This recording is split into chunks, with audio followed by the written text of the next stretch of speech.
Je fais suite à une question qui a été posée à propos de l'hypersensibilité au sein du couple. Alors je voudrais d'abord dire d'emblée que l'hypersensibilité aujourd'hui c'est quelque chose qui se gère.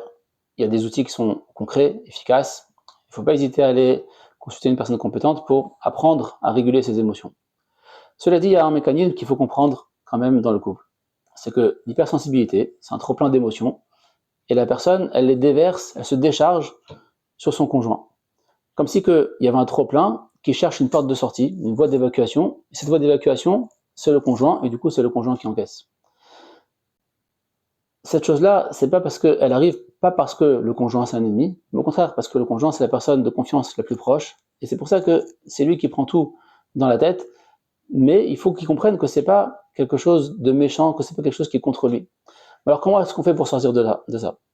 Alors la personne hypersensible elle-même déjà, il faut qu'elle soit capable de créer un espace pour déposer son hypersensibilité, pour déposer ses émotions, par exemple. Quand elle sent que ça monte, alors être capable de prendre 10 minutes toute seule, 10 minutes peut-être pour écrire, 10 minutes pour se promener, chaque personne selon sa nature. Elle peut aussi apprendre à être capable de prévenir son conjoint, regarde, là je suis en mode hypersensible, t'inquiète pas, c'est pas contre toi. Donc le fait de dire ça va apaiser les choses.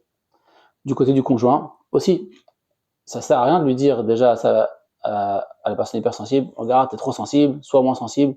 Ça, c'est quelque chose qui est hors du champ des possibles. C'est comme si qu'on demandait par exemple à un daltonien de voir les couleurs. Il peut pas. Alors comment est-ce qu'on fait?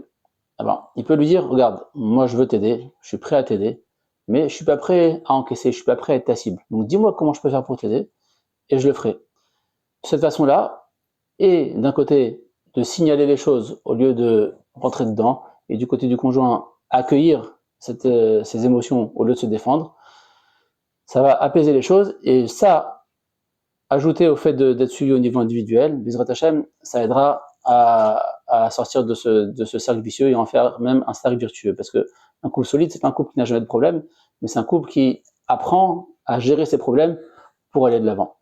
Ba'atzlacha.